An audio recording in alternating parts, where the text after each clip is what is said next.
For City Council meeting for the City of Lamar, I'm Mayor Kirk Crespin.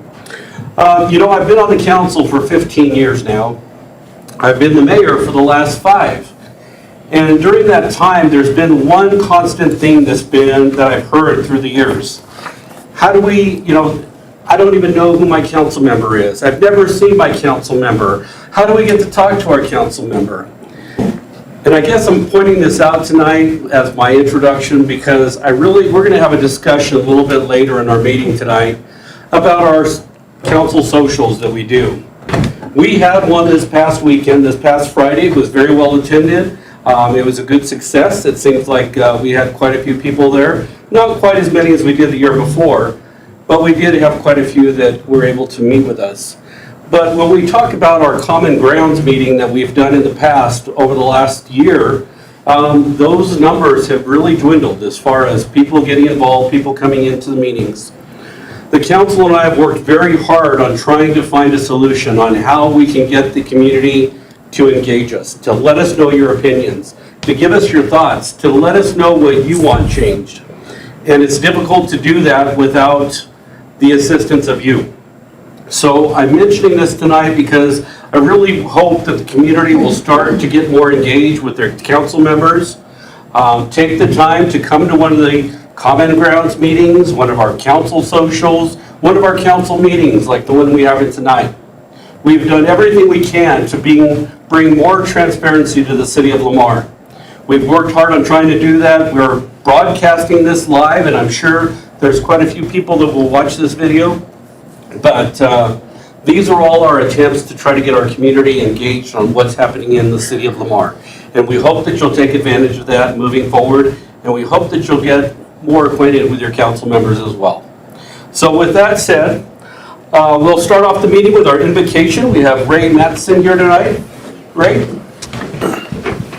Let's pray. Our dear God, we are grateful that we can come here and God, that you allow us to be a part of a community where there is this desire for participation. And God, I just pray that you would bless these councilmen as they seek to lead well and to take the city in the right direction. God, give them wisdom and guidance and direction, especially tonight, but also for the future. And we pray, God, for a successful transition to a new police chief, God, that you would work in that situation as well. And God, that we just thank you for so many good things, including the recent rains. We're grateful for those, and thank you for these who serve in Jesus' name. Amen. Amen. Councilman Jenkins, would you lead us in the pledge? I pledge allegiance to the flag of the United States of America and to the republic for which it stands, one nation under God, indivisible, with liberty and justice for all.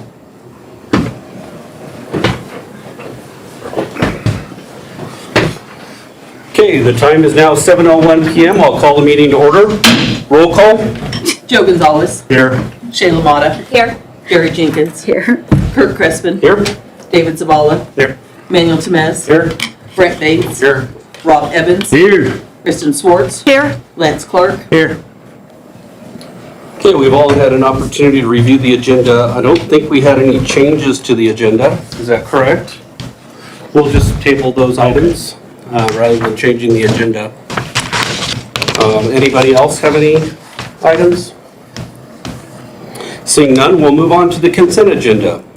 You've all received the consent agenda with your packet. Were there any changes or subtractions from the consent agenda we need to consider? I didn't see any. I didn't see any either. I didn't see any. Okay, do we have a motion? So moved. Second. So we have a motion and a second to approve the consent agenda as submitted. Any final questions? Seeing none, all those in favor signify with an aye. Aye. Opposed, same sign. Unanimous in favor of. Next item on the agenda is the public comment portion of the meeting.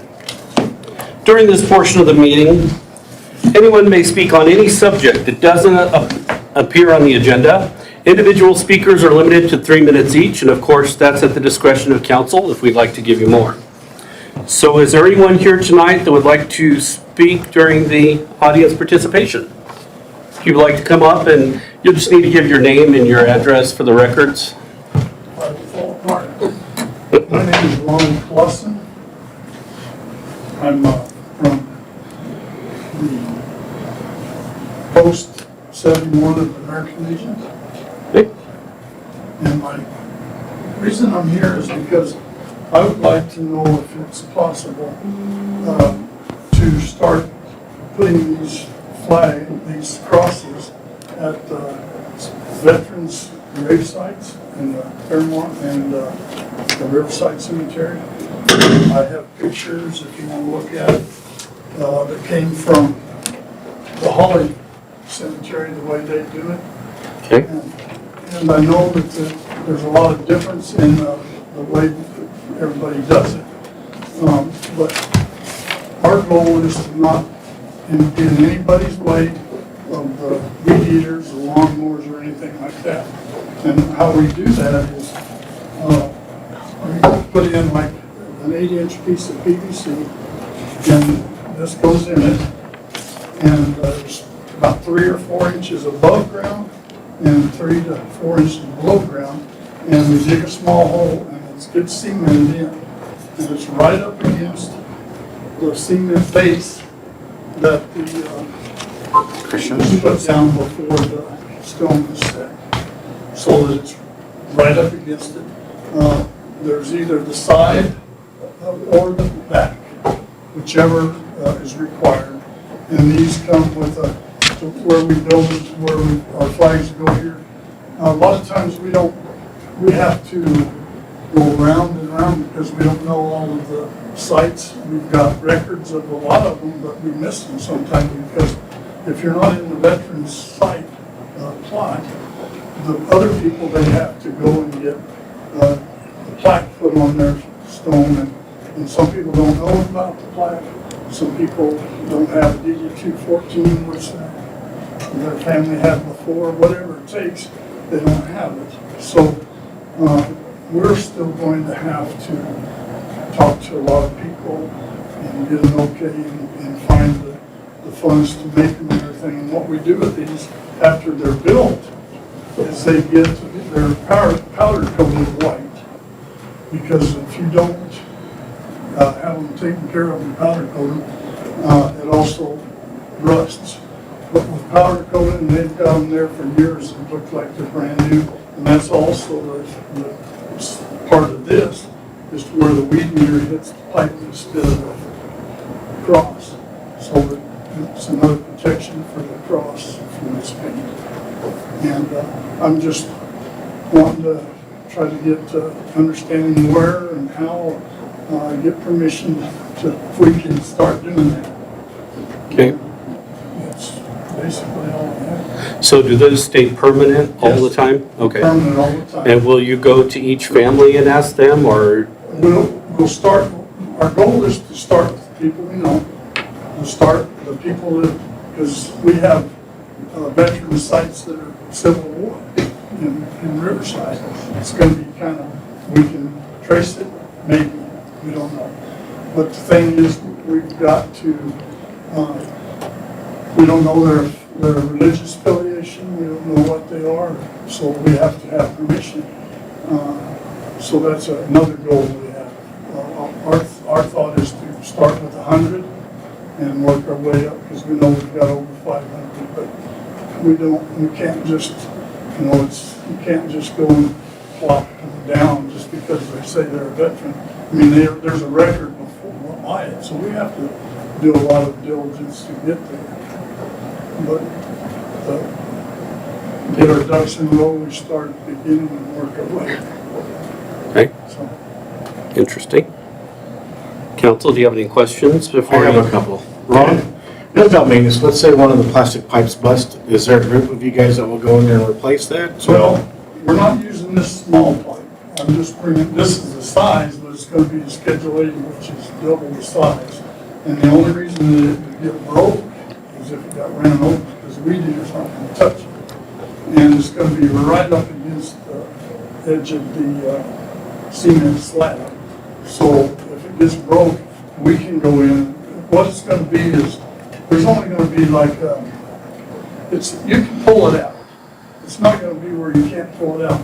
But if we just stuck it in the ground, they're gonna pull it out, and, it's, this way, we're just trying to keep from vandalism of just trying to pull it out. It's gonna take a little effort to pull it out, but it's still gonna be possible, because it's only gonna be like a small coffee can full of cement. And it's gonna be flush with the dirt, flush with the grass, and just this thick and above, but it's gonna be the Schedule 80. But we can, if there's a reason that it's broken, and we know about it, and we'll be checking it at least 3 times a year, if not more. And if somebody tells us, we can always pull it and redo it. Well, I thought I would ask, sometimes it's better to prepare for the worst and expect the best. Yeah. One more question, if you don't mind, and I'm sure you may have already said this. Are the families paying for the crosses, or are the crosses going to be donated by you guys? We're going to do fundraisers, they're gonna be done by us. The only reason that a family would purchase a cross is if they want to donate to building of them there. Because we've got to come up with metal. We know that Rancher Supply has always sold the metal at cost. So that's our beginning there, and to go around and find other avenues. We've got a couple of welders, but everyone, they can't work for nothing. We've got to figure out a way to get it all done. That's why. Well, the reason why I asked that is it's an enterprise fund, the cemeteries, and I didn't know if that would create any problems with that. I'm sorry? It's not, It's not going to create any problems anyways. it's not an enterprise. It's not an enterprise Yes. fund. So Riverside is not an enterprise fund. No. Okay, thank you, Ron. Anybody else before he goes? Okay, thank you. Okay, is there anyone else who would like to speak to the council on an item that's not on the agenda? Seeing none, we will move on to our reports and correspondence portion of the meeting. We'll start off with the city treasurer's report. Thank you. Thank you, Mayor and Council. I was going to give a quick grant update, as I do every meeting. Anne Marie and Tess and I and Ayers worked on the grant for the 1306 cleanup grant for the main cafe. It was submitted on time. And I just want to thank Anne Marie and Tess and Ayers for all their help putting that together. They did a great job. So it was submitted, and we'll keep you posted as soon as we hear anything from CDPHE. The RFP for the rec master plan was advertised on Thursday and mailed directly to several consultants. So that process is still rolling, so I wanted to update you on that. Also, Tess and I attended a mandatory class that is required for the CDS funding. That funding is going to go through the EPA, and they require, we had to take, first of all, you had to take a class, and now there's several steps that have to be done and gone through before we can go forward with anything on that grant. We actually have to do an application through the EPA, and we have to submit some plans and things like that. So JVA is helping us through that process, and we've got all of our logins and everything to login.gov. So I just wanted you to know that there's been movement on that as well, and that we're complying with all of their requirements. So just wanted to give you an update on that. On the TAP grant, we are waiting for, I had reported to you, I think it was last meeting, that we were able to combine the grants for the Revitalizing Main Street that we'd gotten for the west side sidewalks from Park to Savage with the TAP grant. So we're just waiting for the new agreement. They had to revise the agreement because of that combination of that funding.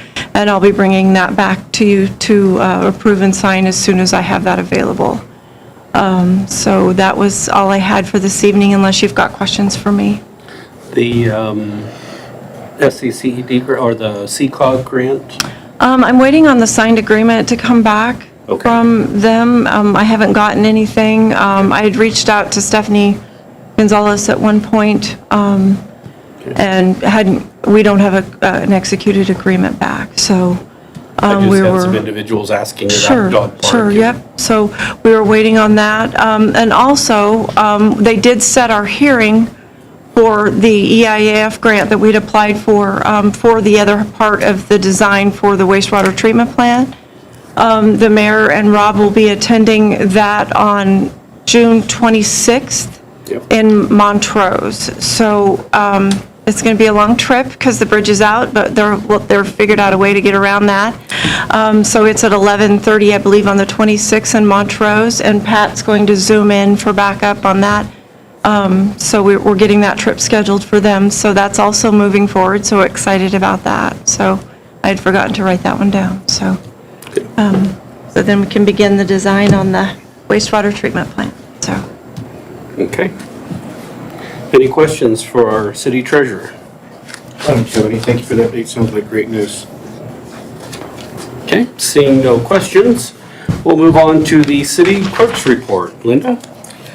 So our April sales and use tax collected in May was $468,022.33, which is up 15.74%, or $63,664.77 from 2023. Our year-to-date collections are $2,366,119.73, which is up 9.68%, or $208,837.80 from 2023. And that's all I have tonight, unless you have any questions.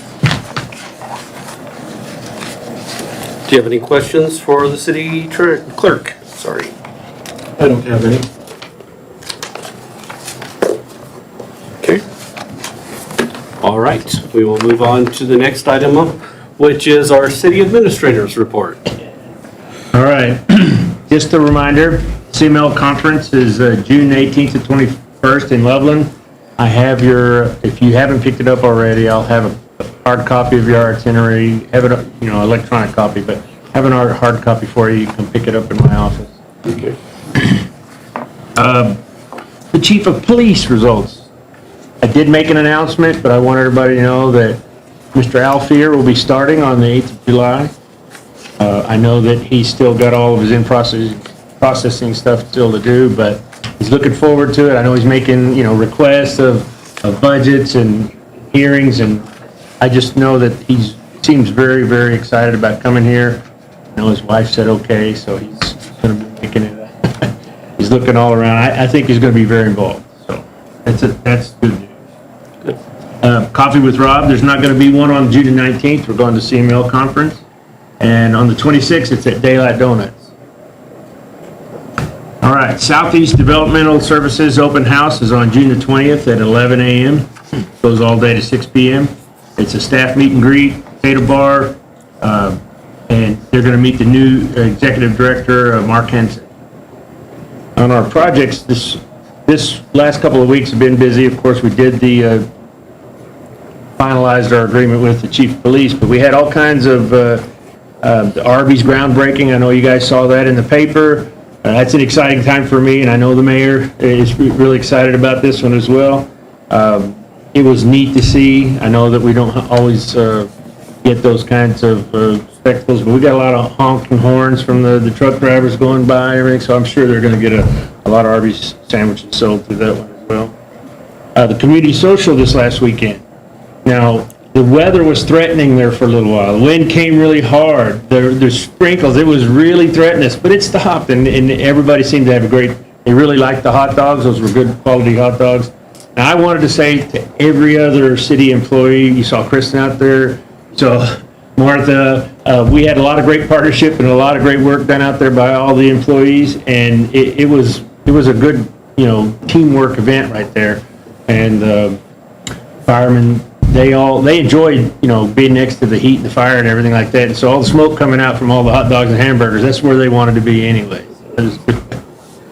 Let's see. Oh yeah, we had a lot of swimmers and picnickers.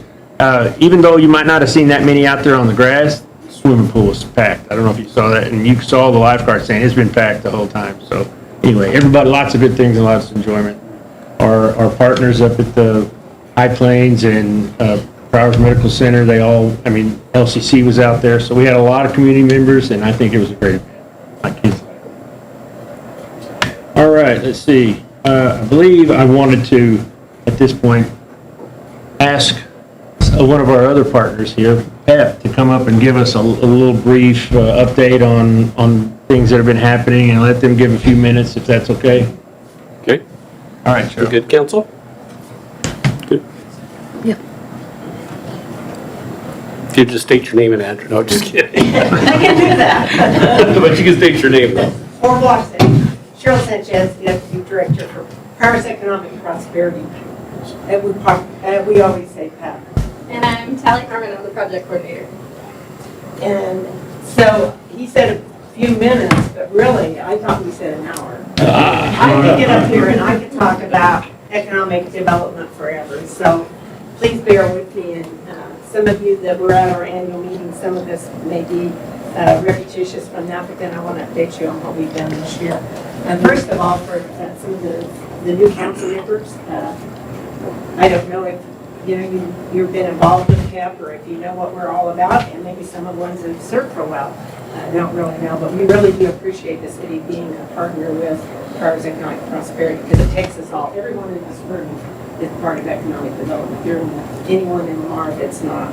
So just so you know, there's 20 contributors, so we're a nonprofit. And so, businesses, the city of Lamar, Prowers County, the other towns in the county are contributors, as well as, like I said, businesses and individuals that really care about the community. So we rely on contributions, and it's not tax funded. And so we do appreciate you being a part of that. And so really, our goal is through expansion, retention, and attraction efforts to create, a growing business community. And we know that it is really important for us to concentrate on all three of those things. It's just not one thing. Oftentimes economic development is related to, well, when you're going to bring that new business in, and how many employees does it have? But we know that we have to maintain our foundation, which is our current businesses. So one of the things that we did this year with City of Lamar and Prowers County, and with Anne-Marie, she's not here to give kudos to, but with her construction, we went and developed an incentive app that all of us could use. So it's one app, so anyone comes to the community and they want to apply for an incentive, they just fill out the information once. And it really has worked so that we can all three look at it to say, for instance, Prowers Economic Prosperity, we have a small fund for incentives, and we are about job growth. So we look at that. If they're in the URA district, then the city can handle that. If they need in-kind and there's something that the county or the city can help with, it really has helped us with helping people so that they're not telling their story 3 times, or we cross over on what we should be able to offer. To go back to the city, Brent is as you know, he sits or he comes to the PEP meetings and he reports back to you. And so I appreciate the invite tonight, and we'll come back anytime you want us. But Brent does a really good job of telling you what's going on from the meetings before him with Anne-Marie. Rob comes to our meetings as well, so Anne-Marie Crampton is the primary rep on PEP. The meetings are open, so I invite any of you. It's the 3rd Monday of the month at noon, 223 South Main. So they're open anytime you want to come.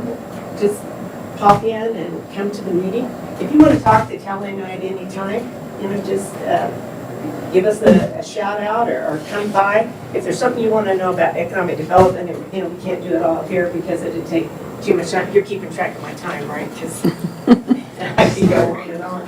So one of the things that we did in 2024 is we have our committee that we call it BEAR, Business Expansion, Attraction, and Retention. And so the committee decided, we want to do something for giving people an opportunity to improve their facades or improve their storefronts. And so we put that out there, and we actually had 13 businesses, 10 of them in Lamar, who applied and received those funds. And so you saw the Brew sign, that's one of them. So I think you're going to see a few improvements like that, because we know how important it is to try and stop people or let people know how progressive we are. Storefronts are important. So that's one of the things that we did in 2024. We also had a business from 2023 that was approved for incentives, but because of the construction of the road, they had to wait until now, and so we're giving them an incentive for their business, and we have 2 new businesses that have applied for some incentive money. Remember, that's for job growth, so if they're creating new jobs, then they can apply for funds. So 3 businesses that we're contributing to. And we're happy to do that, and it's exciting whenever people come to us and we can help them out a little bit with their business efforts. So we really work with the Lamar Community Development staff, Emery and Martha have been a big help, and so list of businesses, you think that would be easy to do. They try to keep updated on the list of businesses between all of us. Sometimes we still miss some of it. City buyout, has been something that we've worked on, and Tally's pretty proficient at city buyout now. A lot of times it's those business resources. What's zoning? If somebody comes to us, then we need help with, where that business is located and what maybe is available for site selection. And, we need to do a lot more work between the 2 organizations to make sure that we can have a list of sites that are ready to go. We've also been involved in ribbon cuttings and groundbreakings, and those are always the exciting things that we do for economic development. We've been involved with the Lamar School District, and we're excited about the new stadium and the new things that are going on there. Also, Tally sits on the steering committee for the county comprehensive plan, and I'm on the committee for the cities. And I will tell you that I congratulate you for writing that plan and allowing that to happen. That's going to help us in economic development so that we all know where we're going, where we're growing, and what we're doing. So thank you for contributing to that. And we're really looking forward to the results of both of those so that we can make a plan for our whole community to make sure that we're growing in the right way. And that our constituents have had a say in that. We also have a workforce development committee, and Dr. Reyes is the chair of that. And so out of that, last year, between the College Workforce Center and PEP, we put on a career job fair, and we have 14 local schools, about 200 students, and 23 job seekers. And so we've continued that work, and so mark on your calendars, October 2nd, we'll have another career job fair, and it'll be sponsored by the Resource Center added this year, so we're getting more players in on it, and so it should be bigger and better. Our business, like I said, our Bear Committee, we toured 21 businesses in 2023, and to this point, we have toured about 10 businesses in 2024. That's one of the things that the committee thinks is really important for us to get out into our current businesses, see what their needs are, see how we can help them. Anytime that you want to go on those visits with us, it's advantageous for all of us to hear what they're saying so that we can help them. We toured the regional airport, and so the Bear Committee wants to partner with the city, and Pat knows this, to see what we can do for economic development out at the airport. I think there's some missed opportunities there, and so we're looking at that to see what we could do to try and improve or bring more things to Tally is going to be the lead on that. And just so you know, we're in succession planning. You know, eventually I'm going to fade away and Tally will take over, and she's done a great job. She's in the process of getting her economic development certification, so she's taking classes. So I think it's a great opportunity, and she was a great hire. You know, you probably couldn't talk to two people that care more about Southeast Colorado than us. I mean, we have passion for the area, and we really want things to grow. So new businesses and startups, the ribbon cuttings, and you know, the ones that we did in 23 and in 24, we've had the Pipe Yard, the Main Street Shop. We just had the restaurant at Wiley's, Los Hermanos. I mean, I know that means the brothers, right? Yeah. Arby's, and then hopefully you'll all be at the State Bank. You know, groundbreaking this Thursday. AM breakfast is open. We'll have between the city and PEP, I think we'll have a ribbon cutting there. And then for the county, we still have, it was Taylor Implement, now it looks like it's 316 equipment, and so eventually we'll have that ribbon cutting. So one of the concentrations is light manufacturing, and we had the opportunity to receive a READY grant, and then SCED contributed some of the match as well as Farmers Economic Prosperity. And so we've been working on a Home Goods textile project we've been working on it 5 years, but for the last 3 years very diligently, and OEDIT is a part of that. Every 2 weeks, OEDIT, SCED, and PEP meet, and we're really trying to find light manufacturing, whether it's textile or Home Goods or something else. We're getting leads from that relationship, and so just had a lead the other day. It had nothing to do with textile, but we're looking at light manufacturing. That feasibility study we will share. It's written, and I don't have time tonight to go through everything, but there's some things that we need to do so that we are attracting people. We also have the video that hopefully most of you have been out there on our website and seen the professional video. We had the e-brochure that came out of this project. So I think it's been worth our while, and the other thing is we've made contacts. They know who we are, and so I think that really helps. I know hurriedly. We provided resources to 14 new startups, which created 100 jobs. We also last year gave technical assistance, could be business planning, property inventory, funding referrals, all different types of things to 60 businesses. As of June 1st, we had already contacted 60 businesses in 2024. So things are picking up. We're seeing a progression in people who want to open a business or who need help with business. Unfortunately, we've seen in 2024, we've seen some of our retail businesses close, which is concerning for me. But I think, you know, inflation, things, you know, as far as online shopping and those type of things have contributed to that. But we really need to work and make sure that we keep businesses in business. So that's a big emphasis we have. We do a spotlight every month on a business, and Tally writes an article about that business.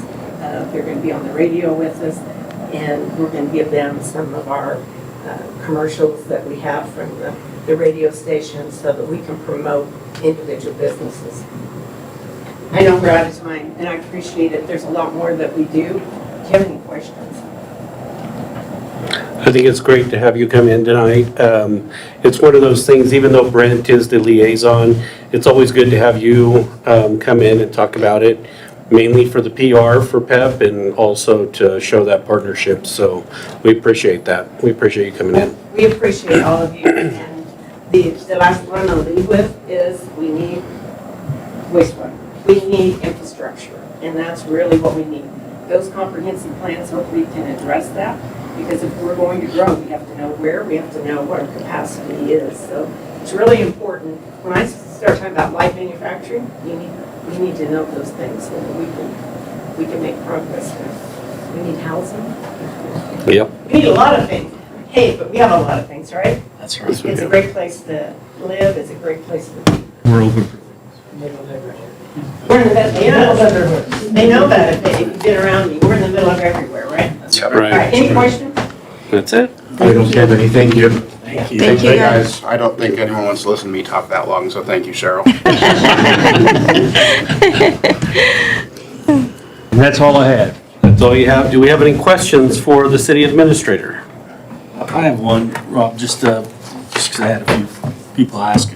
So in the interim for the police chief and how that's being handled, I don't know if there's fears that crime's going to spike since we don't have a chief or what, but how is that being? Well, internally, they know that right now, it's Jameson till tomorrow, Chad Miller. And so we have an established person that they will go to, and in the interim, I also can direct the resources for anybody that they need. They can come to me and say, hey, look, this normally goes to the chief. Do you want to give it to me? Or I can get HR on any issues they might have, so I can help cover that gap as well. Right now, we have 2 people, but I'm here to help. Perfect. Thank you. Okay, any other questions for the administrator? I don't have any. Okay, seeing none, we'll move on to reports and correspondence from the council. Do you have anything, Joe? Just a small report from the golf board. They will be meeting tomorrow, so I can have a more detailed report the next time we meet. They did have their glow in the golf. It did not get rained out, which a lot of folks probably expected. Val called me from the chamber to give me an update of what took place out there. She explained that as they were serving supper is when the rain showed up, and so everybody had the chance to eat supper, and then they started resuming golf and ended sometime around 11:30. Wow. Yeah, 11:30. They had 22 teams, and they said it was a great success, and they had a lot of fun. I wasn't able to attend, and I was like, oh, darn it, but maybe next year I'll get to.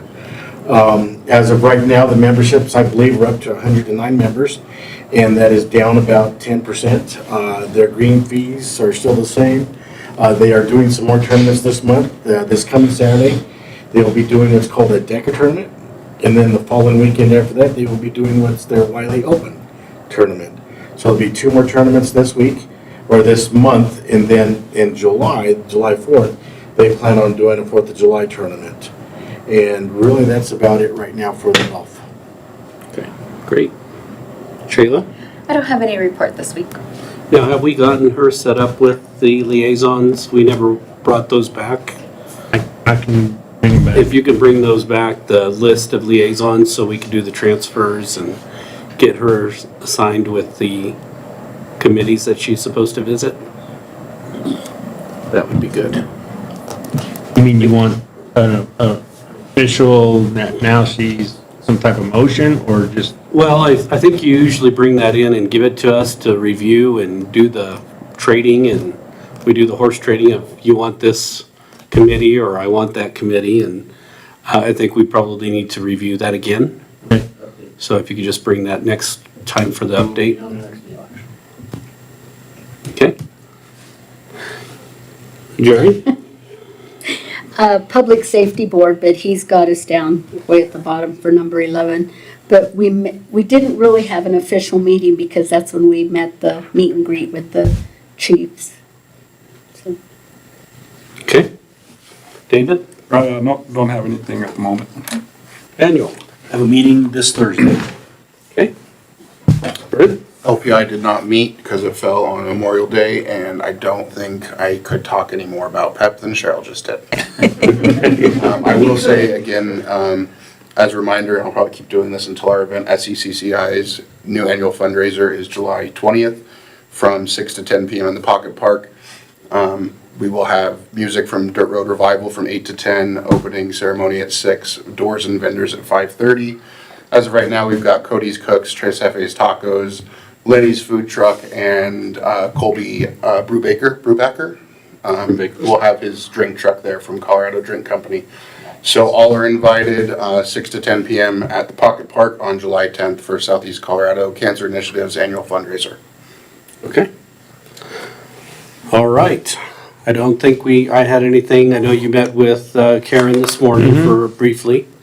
How did that go? Oh, she said that she enjoyed the social. They had a lot of, she commented on, hey, the food was really good this year, so it was difficult talking at the wind. She got the bad wind time, you know, when the wind was coming in right when she was going to speak, but she enjoys being a partner with us. Great. Okay. So I don't have any reports for myself, so I'll move on to the next item on the agenda, which is the ordinance on the second reading. Of course, most of you may know already that when we have an ordinance, we have to actually read these out loud. So there will be kind of a short break or a brief time while we're reading this. Do you want to read it, or you want me to zip through it as fast as I can? I probably could. He's offering, you know. Well, I didn't know if it would help, so I just thought I'd help. Okay, this is for ordinance number 1272, an ordinance in the city of Lamar, Colorado, repeal, is that right? The ordinance number? Okay. This is an ordinance in the city of Lamar, Colorado, repealing and replacing transportation units, chapter 6, article, is that 4? 4. Whereas the use of shipping containers, commonly referred to as Conex boxes, is an efficient and useful way and additional storage to a property. And whereas the use of Conex boxes has become a more common way to securely store items outside of the residence, and whereas the regulation of placement of the Conex boxes is necessary to ensure the minimal amount of impact on the surrounding property owners, and whereas to provide for the health, safety, and well-being of its citizens, and to ensure the structural integrity of shipping containers used in storage facilities, including declaring certain acts or structures to be a nuisance. It is necessary to regulate such a use for shipping containers and require such units to comply with all applicable building regulations. And whereas the city holds the aesthetics within the geographical boundaries as an asset in trust for its citizens. As such, it is necessary to exclude shipping containers for aesthetic purposes in certain city-zoned districts as stated herein. Now, therefore, be it ordained by the City Council of the City of Lamar, Colorado as follows. Part 1, the Lamar Municipal Code, Chapter 6, Article 4, from Section 6-311 to Section 6-325 is hereby repealed in its entirety and replaced to read as follows. Chapter 6, Article 4, Shipping Containers. Section 6-311, Definitions. The following definition, when used in this article, whether or not capitalized, shall have the meanings ascribed to them in the subsection, except where the context clearly indicates a different meaning. Shipping container, a detachable, prefabricated, usable, reusable container intended for transporting cargo and commonly called cargo containers, storage containers, transport containers, marine cargo containers, and Conex boxes. They are self-contained without axles or wheels. Semi-truck trailers, sheds, and storage sheds shall not be considered as a shipping container. Section 6-312, maximum allowed size for a shipping container. It is unlawful for a shipping container to be placed, located, or remain within the boundaries of the city to be used as a storage facility of a size in excess of 8 feet by 20 feet, or the maximum of 160 square feet of storage, and shall not be stacked vertically above the height of a single shipping container. Section 6-313, zoning requirements.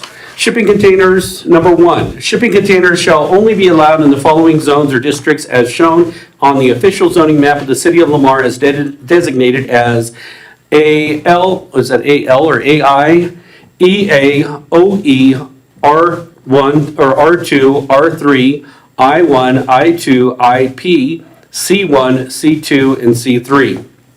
Number 2, it is unlawful to place a shipping container in the following zones or districts as shown in the official zoning map of the city of Lamar as designated as MH, PUD, FP, and R1. Section 6-314, other structural and installation requirements. Number 1, any person desiring to install a shipping container as a storage facility may obtain a permit application from the Lamar Building Department. The applicant must complete and return the application to the Building Department for review, inspection, and consideration of approval. The building inspector may impose reasonable conditions upon the issuance of the permit and performance of the applicant thereunder to protect the public health, safety, and welfare, to ensure the structural integrity of the shipping containers units used as storage facility, and to minimize minimize the disruption and inconvenience to the public. A permit must be approved by the building department prior to the installation of the shipping container. Number 2, it is unlawful for a shipping container to be placed, located, or remain within the bounds of the city that are A, used for any other purpose other than a storage facility, B, placed, located, or remain without receiving a prior approved permit from the building department, C, kept in disrepair, structurally unsound or unsightly, D, not painted to match the main color or trim color of the main building on the property, E, placed, located, or remains anywhere else on the property except in the backyard of a residence. F, placed, located, or remain in any zones or districts not approved for shipping containers. G, in violation of any other municipal code of ordinance. H, in violation of the setback required by the zoning applicable to the property. I, stacked vertically on top of each other. J, placed, located, or remains on a vacant lot. K, utilized for temporary storage for more than 90 days when a building or residence is being built within the city limits. Or L, utilized as an unpermitted temporary or permanent dwelling or living quarters, camping, cooking, or recreational purposes for any amount of time in any zones or districts. That is a long one. Number 3, the owner of the property with the shipping container currently in place prior to the passage of this ordinance in non-compliance with this section shall have 180 days from the effective date of this ordinance to bring the property into compliance. Number 4, semi-truck trailers are not shipping containers and shall not be used as storage containers in any zones or district. Number 5, any shipping container that is in violation of this section will be subject to prosecution for violation of this chapter and shall be considered a nuisance and shall be subject to all remedies available to the city, including removal and abatement. Number 7, no person shall have any entitled or vested right as a result of any permit issued. Such permit provides a revocable privilege. Part 2, the Lamar Municipal Code, Chapter 30, Article 2, Division 11, Section 30-404 is hereby repealed in its entirety. Part 3, the Lamar Municipal Code, Chapter 30, Article 2, Division 12, Section 30-435 is hereby repealed in its entirety. Part 4, the Lamar Municipal Code, Chapter 30, Article 2, Division 13, Section 30-467 is hereby repealed in its entirety. Conflict. All ordinances, resolutions, bylaws, and regulations of the City of Lamar in conflict with the provisions of this ordinance are hereby repealed. Severability. If any section, paragraph, clause, or provision of this ordinance shall be held invalid, unenforceable, or of no legal effect by a court of competent jurisdiction, the invalidity of such section, paragraph, or clause shall not affect any other provision of this ordinance. Effective date. This ordinance shall take effect 30 days after publication as provided by law. And this would be the second reading. We've done the first reading already. So, did you have any comments or anything you wanted to add since I do not, thank you. You're welcome. Okay, so council, this is the second reading. We would just need to, we've already passed it on the first. We would need a motion to accept it on the second if you choose to do so. Make a motion to accept it on the second reading. The second reading? The second reading. The second reading, we have a motion and a second to approve it on the second reading. All those in favor signify with an aye. Aye. Opposed, same sign. Unanimous in favor of? Okay, thank you, Stephanie. All right, the next item on the agenda is schedule a public hearing for the special event permit for the Sand and Sage Roundup. This is 30 days out, is that correct? That it needs to be? So our meeting then would be July the 8th? This one's scheduled for June the 24th. June 24th. Oh, to start It's from when I received the application. Okay, so June 24th at 7 p.m. or as close to 7 as possible. Correct. Do we have a motion? So moved. Second. We have a motion and a second to set the public hearing at June 24th at 7 p.m. All those in favor signify with an aye. Aye. Opposed, same sign. Unanimous in favor of? Next item is to schedule a public hearing for a temporary modification of premise application for the Buzzards Roost. This public hearing would be on July 8th, as close to 7 p.m. as possible. Are there any questions? Is this the same music festival he's held the last few years? Yeah, he hasn't had one in several years, Okay. but yes, it's Yeah. the same. Okay. So I move to set the public hearing for July 8th. Second. We have a motion and a second to set the hearing for July the 8th, 2024. All those in favor signify with an eye. Aye. Opposed, same sign. Might vote again there. Unanimous in favor of? Okay. Next item on the agenda, we have Pat Mason coming up. CDOT Aeronautics Grant Agreement 24-LLAA-01 to reconstruct Taxiway A Phase 1 and Phase 2. Good evening, Mayor and City Council. So I was hoping to convince Kirk to just read all my commentary, Steve, read it. You get a lot faster. You almost got it all already. Yeah.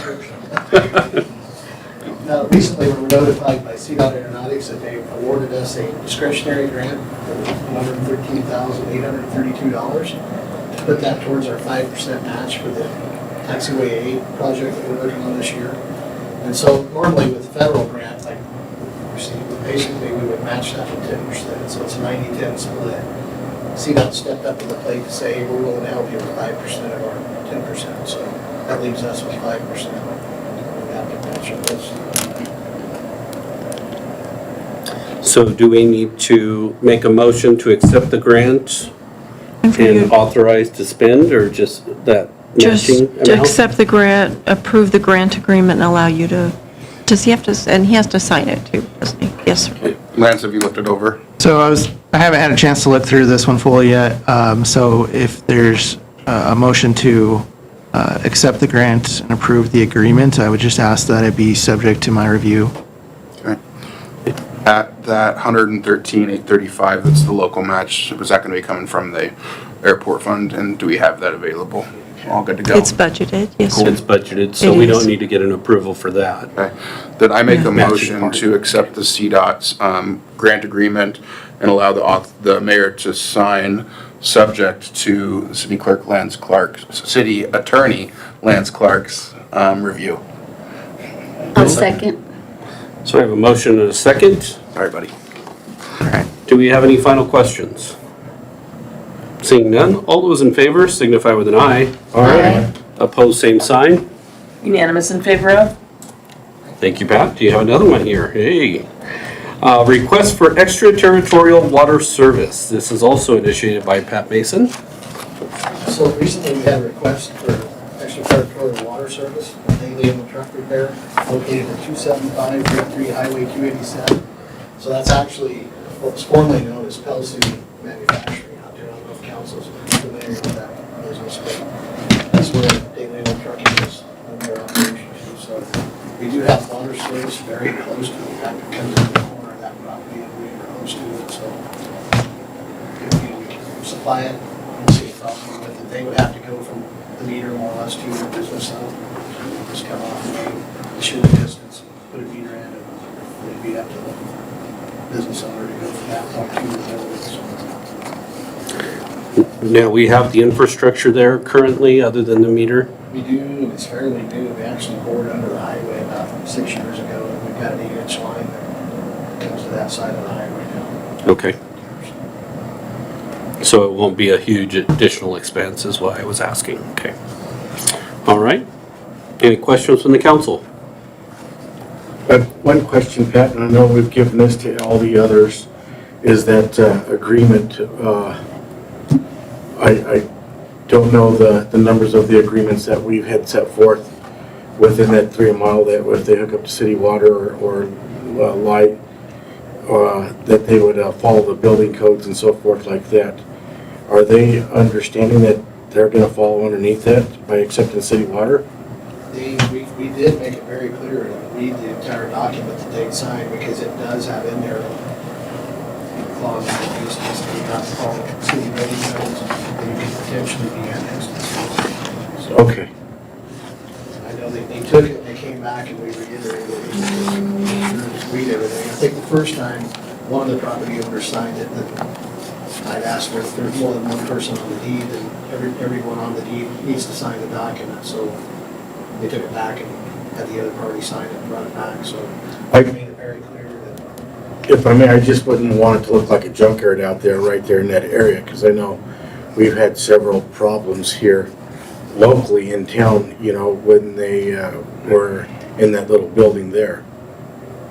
And I feel like this may give them the free range of, I can do what I want out there, even though I've got city water. It's not currently property located within the city limits. I don't think It it's. is not, no. No. It's not zoned as any particular residential or a different type of zone district, so it would take some action by the council in order to obviously expand the boundaries to include that, to have that kind of issue come forth, but as in my conversation with Pat is that he had that conversation with them about, obviously, this agreement gives the city the ability to annex the property in if they chose to do so in the future. This is the updated agreement as well, as it has the recording aspect of it, that encumbrance included in this agreement would run with the land as well, so creates that attachment to the land moving forward. That was my next question, is if this was that updated, so, perfect. Yeah, so if they were annexed in, then they would have to follow our ordinances as well as the building codes, but since it's just infrastructure as a territorial agreement, then it would just be the building codes. Is that proper? Does that sound correct? Okay, We can require that. We don't have a 3-mile agreement in there, right. but this is just because we can tell people what they have to do as far as connecting to city services. And connecting to city service isn't limited to 3 miles. We could be 5 miles out. If they get connected, they still have to follow our building codes at that time. Now, is they're that just connected. building codes for plumbing, or is it all codes? Well, the anticipated purpose is, right, like that if the city were to expand, that you have these properties that are already in compliance with the codes and regulations. That way, if the city were to ever annex property in, you're not dealing with properties that are non-conforming. Okay. So the idea is to have them comply within that range. Okay. All right, any other questions for Pat? I don't have any, thank you, Pat. Anybody else? Do we have a motion? I move to approve the request for extraterritorial water services agreement for Rolando and Cisdi De Leon and De Leon truck repair. Second. We have a motion and a second. All those in favor signify with an eye. Aye. Opposed, same sign. Sorry. Unanimous in favor of? thank you. Thank you, Pat. Okay, next item on the agenda is award bid 44-008 for financing for the 2024 Ford Edge for the library. Shall I hand this over to Manuel to take care of as the mayor pro tem? I don't know that it's necessary right now, but he will have to be the one to sign the agreement. Okay. But it's up to you. I don't know. Yeah, let me go on ahead that. and have you do that. You could just sit there and just take over and I'll just abstain out of this conversation. Thank you, Kirk. Zip my lip. So I wanted to give a little bit of background on this for the new council members. We've been trying to get a new library van for probably at least 3 years. We haven't been able to get one ordered ever since COVID, so I guess that's 4 years. So we have tried every year. This year we decided to just do something different. So Bill went out on the state bid, tried to get a van again. There was just nothing. So there were some Ford SUV type vehicles that were available. We visited with Sue, had her review them, look at them. There's 3 sizes basically of those and which one would work. They do have to go clear out, I think it's south of Grenada or Holly, one of those areas. So they need something that will also travel on dirt roads. So they chose the Ford Edge. So we went out for bid for financing for the Ford Edge. We mailed bid packets to all the banks in the area and asked, and we advertised it in the paper on May 9th. We received 3 proposals, and they were accepted by me on 5 PM on May 28th. We held the bid opening on May 29th, and all 3 bids were acknowledged and accepted. The lowest bid was Community State Bank, so we're recommending that the financing be awarded to Community State Bank. They had the overall lowest rate and costs, and allow the Mayor Pro Tem to sign the lease agreement upon the approval of the city attorney, city treasurer, and the lender. Lance, do you want to look over everything okay? So, as far as where we're at right now, I don't have any issues with it. Typically, if council approves the specific bank for the loan, then we get the loan documents that follow, which for the most part have been pretty standard over the last several purchases that we've had. We've made maybe a few minor changes to things and went back and forth with them a few times on different sections within that agreement itself, but the ones that we've had over the last couple of years anyways have been pretty standard. I would expect that if council were to approve this, that we'd get that loan paperwork pretty quick, and then we can review that for approval. Does council have any questions? I don't have any. Nope. I make a motion to award the bid to Community State Bank. I'll second. We have a motion and a second. All those in favor? Aye. Aye. Aye. Any opposed? Same sign.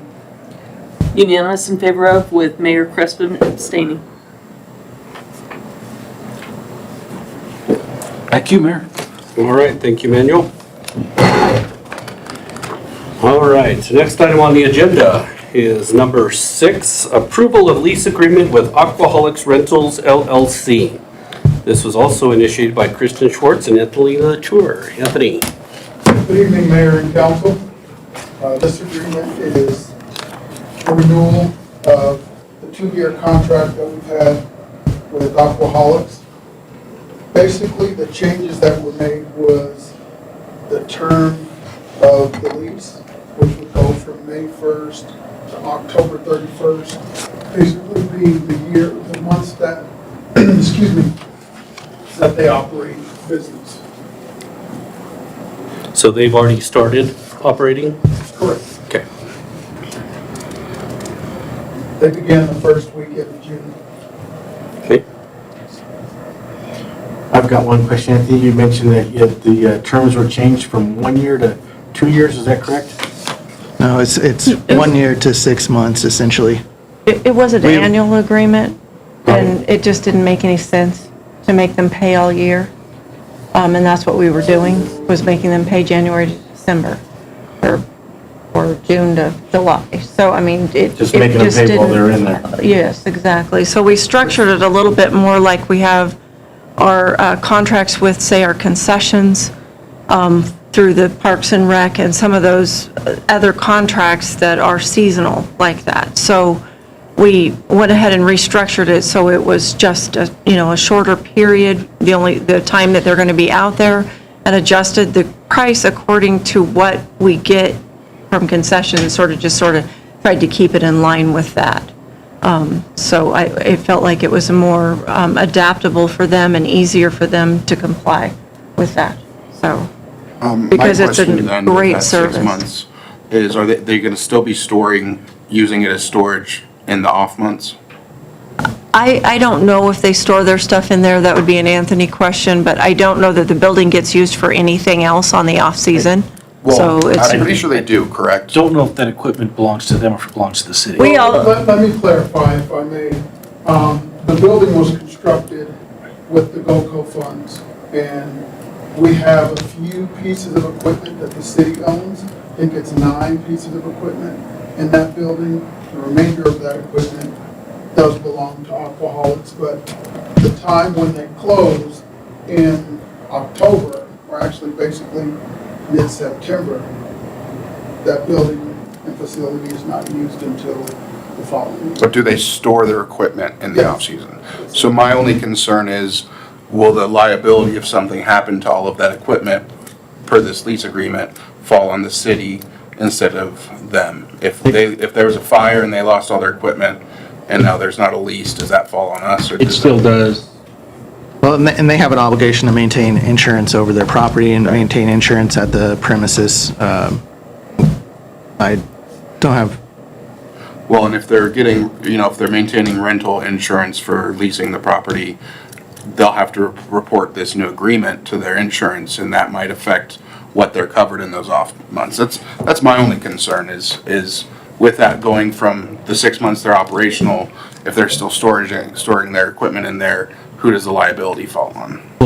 so long as their insurance doesn't lapse during that period of time or expire, or just because the lease agreement would no longer be in place, but it typically, at least what I'm familiar with, is that those certificates of insurance they provide you have what I've seen is a year that they've been in place, and that unless they terminate early for some reason, those are still in place now. I think the only thing we could assure is that they maintain their insurance coverage for their items and the building and any other liabilities that they're incurring, that they maintain that for the full year, even though they're going to pay it only for 6 months. Or at least as long as they have their equipment in the building. If they take it out, then that's up to them, of course, but can we put that in a? Well, so item? I think what we can do is that Anthony can have a conversation with them, and we can explore whether they want to keep their insurance for that period of time, or they want to remove their items from the facility. But I think it would be important to have, sure that they're going to have insurance for that time period, even during the winter months. And so if in the event that we need to make a modification to this, we could do amendment to this agreement if it was approved tonight. Just know that we're already a month into this, them already having been without an agreement, even though everyone kind of understands what the agreement is, since we've been in the same or similar agreement for 2 years. Okay. It wouldn't increase our liability. That's a concern. Can we approve it with the modification of your verbiage to address that issue? Yeah, that is fine. I mean, I can make sure there's a clause, or the clause itself, because I know there's an insurance clause in there. But I think the key piece is just either making sure that they remove their items at the end of the lease, or that if they stay there, that their insurance continues in place. Okay, so we would need a motion to approve with the addition of an item that would address the concern about liability. Is that a fair? That's fair. Motion? I understand what we're trying to do. Okay. Good. Well, I make a motion to do just that then. There you go. I'll second that. And we do need to make, well, I guess, I'm good. Make a change or? No, I'm good. Cake? Make a cake? Nope, I'm good. Okay. Okay, she's good. All right, so we have a motion, we have a second. If there's no other questions, do we have, all those in favor signify with an eye? Aye. Opposed, same sign. Unanimous in favor of? Here we go. All right, agenda item number 8. Approval of agreement with JVA Consulting Engineers for Fishing is Fun Grant Consulting. This is initiated by Kristen Schwartz and Tess Camp. Tess? I think that's the next one. Oh, did I skip one? Yeah. The next one is. I probably skipped But this is one of them, we're gonna. This is the one, You're we right. need to table this. Okay, so the item number 7, I grabbed too many sheets at That's the same okay, you're time, all right. is the approval of the intergovernmental agreement with Lamar Community College for facilities use. And it is my understanding that the college has asked for us to table this so they can review it with their attorneys? Well, Okay. yeah, essentially, Anthony and I have worked on this for a while. Chris and I discussed it as well, and we got an email on Friday, so I think it may need a few more changes before having council approve it. And we obviously haven't received an approved one from LCC yet either, so. Okay. So do we have a motion to table this? Second. Have a motion and a second to table agenda item number 7. All those in favor signify with an eye. Aye. Opposed, same sign. Unanimous in favor of? And real quick, while I have both of you up here, where are we at in the process for the recreation master plan? I had made a report earlier that we're going out the RFP has been sent out. That was and that that's specifically. Cool. Yes, sir. Thank you. Yes, sir. Anthony, I do have a question for you. I went out by the ponds Sunday and one of the dumpsters was really full where the trash was coming over. I didn't see two dumpsters, I just seen the one small one. So I didn't know if you guys could put a bigger one out there or put two out there, but it was right there where the swim area is, where it was pretty full. Yes, and we've worked with, Gilbert and Drew have been working with Okay. that, where they're changing the days that the trash is picked up. Okay. To address the increased usage of Okay. the ponds. So Yeah. that there's adequate dumpsters to dump the trash in. Thank you. You're welcome. And before you go, I have one last thing. I'm sorry. I just want to say thank you for the work on the parks, for the community social. The parks look great, so very good job on that, and the staff. I know And his crew put up the put up the screen. screen and everything, so that's why I wanted to pull you aside to say thank you for that. So Well, since you called me back, I'd like to add two more. Mr. Clausen came by my office about a month ago to talk about the cemetery, adding the crosses, and I initially had told him no, that he needed to bring it before council. So our concern is, because the new cemetery rules, that would conflict with it a little bit, but I'm a strong believer in Christ, and I would like seeing crosses at the cemetery, but I'll leave that discussion up to you guys. And to give you an update on the dog park, we've got 2 staff members who are out. One just came back from surgery, and so we're scrambling a little bit right now. But we hope to have the dog park up and running close to or a little after the 4th of July. well, wonderful. Thank you. Thank Great. you. Thank you. As far as those crosses go, he needs to just get a hold of you to get an agenda item on. Mr. Clausen, just get a hold of Rob, and then we can move forward with that. Okay, now we will move on to agenda item number 8, approval of agreement with JVA Consulting Engineers for Fishing is Fun Grant Consulting. This was initiated by Kristen Schwartz and Tess Camp. Tess, hi. So we were awarded the Fishing Fund Grant on May 3rd, and the grant will be used to construct the new fishing dock in the middle of the pond on North Gateway Park and install fish cleaning station. And we would like to move forward with JVA Consulting to get that started. So this fishing dock will be on ponds 2 and 3, whereas the other fishing dock's on 1, right? It's going to Just be two on 2. Just on 2. 2 I on the didn't know if it north was in side. between, but it's just on the. Yeah, 2 on the north side. Yep. Okay, on 2. Right. All right. And then the fish cleaning, where is that going to be at? It's going to be on the south side. South same side of pond, St. Pond. By the, It'll be where the park or the covered place is. Okay. we have awning and the stuff. I was gonna say it's closer to where, between both of the ponds. Not next to the dog park. Not so you next to throw it the- over. Right. Right, okay, good. The dogs might like that a lot, And- but We've already accepted the grant, with you guys.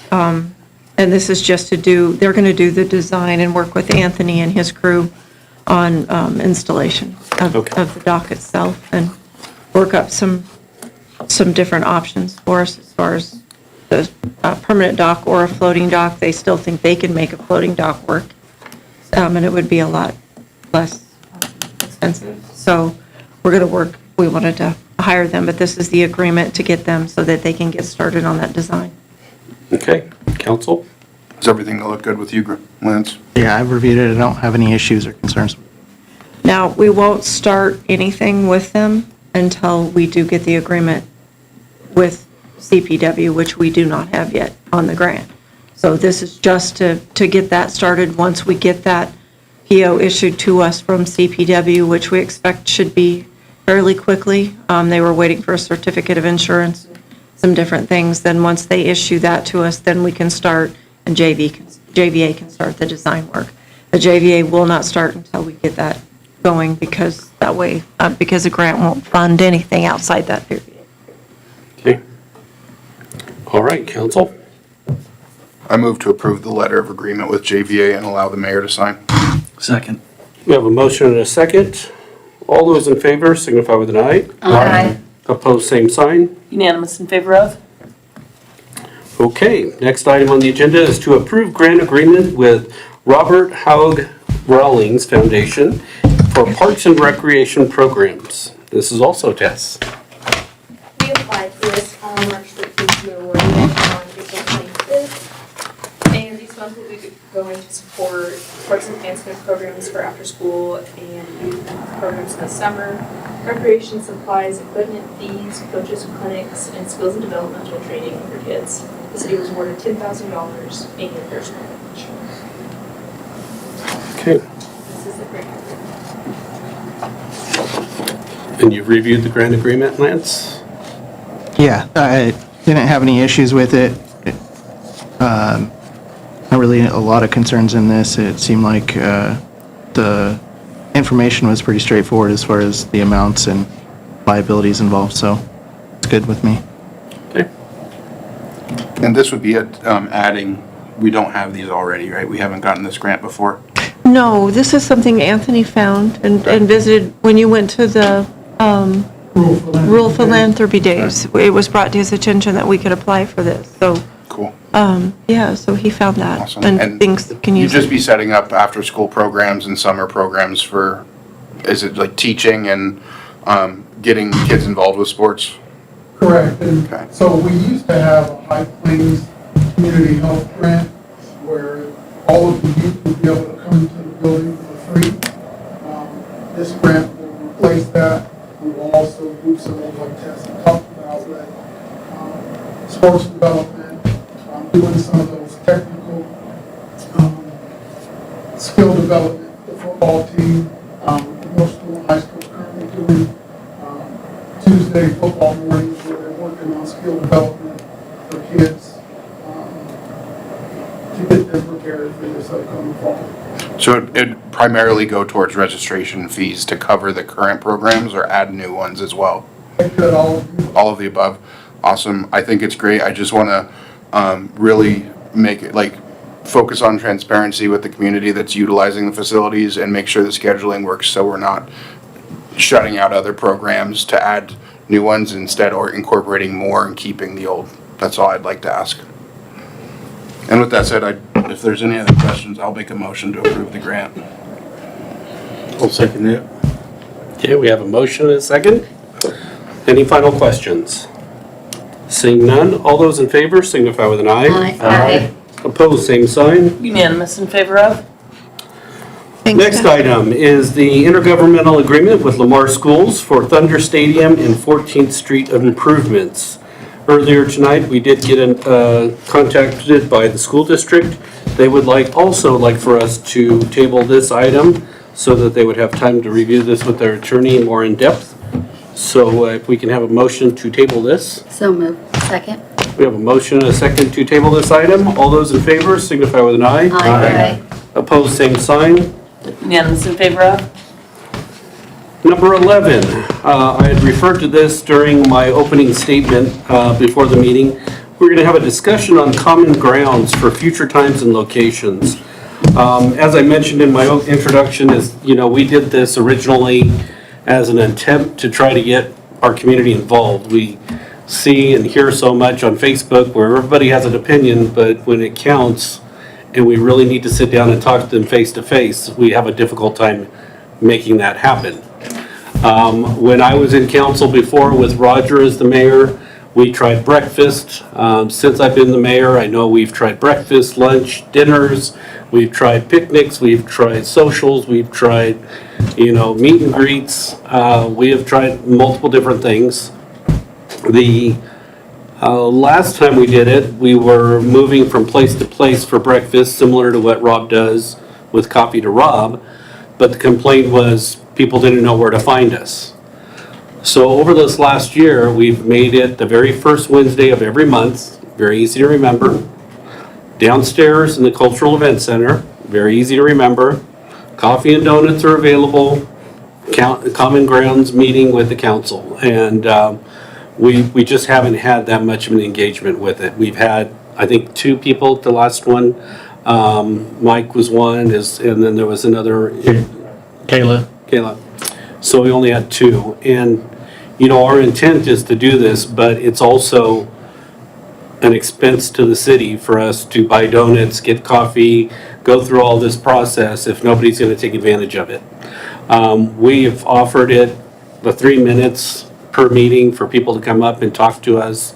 I don't know what else that we could do to get that engagement other than free hot dogs and hamburgers like we did last week. So I guess I wanted to bring this back to the council to see if we want to continue this once a month on every first Wednesday, the way we've been doing it, or if you wanted to do something different. I really don't want to increase the expense to the city and make it to where, I mean, there for a while we were doing dinners, and even though we were buying our own dinners, it was still an expense for the city to do chips and dips and drinks and stuff like that. So I'll just, at this point, I'll open it up for discussion. You guys have any ideas? Well, I want to say one thing about it is that, you know, it has really been a benefit even just to have the city staff meeting with us, you know, different parts of the city coming. I mean, because they're part, you know, of the city too, and in a sense, you know, they're able to come and talk with us too.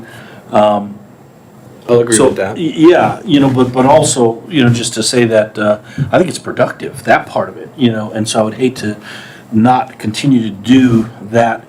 It may be that we cut it back to a quarterly thing, but I think, you know, getting the departments to come and be a part of those meetings is really good. I do like the idea of the departments coming in and talking to us. We, as a council, sit up here and we make our decisions, but we don't get that feedback from the departments very often, and that gives them a chance to come and tell us things. So I do think that's beneficial. Anybody else? I'll say that I saw some of the best interaction, feedback, and back and forth between you guys. Pat brought the street map up and showing how many miles of streets they've had done over the last 10 years, and I thought I saw lights coming up and saying thank you very much, and seeing the progress, and I just know that is a good thing for these things. I think, so just remember, this was transparency to the public, so if we could figure out some way to do it with the other people too. Yeah. And maybe we just don't focus on trying to get the public, and we have this for the department heads and the council, and if they want to show up, they're welcome to. It's open forum, just like our meetings are, you know, that we have twice a month. Joe, what do you think? I'll go down the list. I haven't been able to attend any of them, but I do understand the validity of it and the importance of it. And it does make sense to be able to meet with them and hear reports from the areas of people that we need to hear from, of other groups. So I do believe we need to keep continuing with it, and I'll be able to find some way to where I can attend. Okay, Shayla? So I've actually really enjoyed going to them, but the time frame is actually really difficult for me. And I know I've talked to some other people in the community that said, well, we might come, but we're not going to go before work. So maybe a different time of day would be better for. Well, that's kind of what I was saying earlier. So. We did that, and we tried lunch, we tried afternoons, and we tried dinners. So we did try 6 p.m., we tried a 5 p.m., we tried 12 in the afternoon, we've tried, you know, the morning, of course. So I'm not sure if the only one that really had attendance was in the mornings. That's why if I remember correctly. Mm-hmm. So that's the only reason why we stuck with the 7 a.m. But I know it's difficult. I think no matter what time we pick, it's going to be difficult for somebody. Somebody that's just getting off of work and has to go take care of their family and make dinner and take care of the kids, or just working late, or so there's always going to be something. It's just I don't know how to remedy that. But thank you for the input, Jerry. You said it all. I think the morning is good, and I think it's good for the morale of the employees. I mean, like you said, the streets department, I enjoy visiting with them. Just wish we could get more of the employees to come to and just socialize with us. We are nice people. We're not mean. We may look it, but we're not.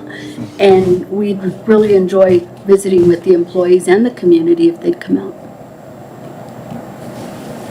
David? And, I haven't been able to attend any either just because of my line of work and stuff like that. But, talking to a few people out there that talked to me about a few things, I just encourage them to, come in and talk about what you got on your mind. Don't say it over Facebook or, stuff like that. Come in, speak about it. You got the 3 minutes to speak about it, or, it's just come in and talk. Don't, hide behind the phone or anything. Just come in and speak about it. Speak of what you got on your mind, that's all they got to do. Okay. Already got manual, but you want to add anything before I go to Brent? Hey, Brent? I agree with everything that's been said. It's a great time to meet with department heads. Last few months have been difficult for me to make it with my part-time job on top of it. But I know last year and a half ago I was out on that side trying to think of ways with you guys, and now that I'm on this side, it just comes down to community engagement. We can't make anybody,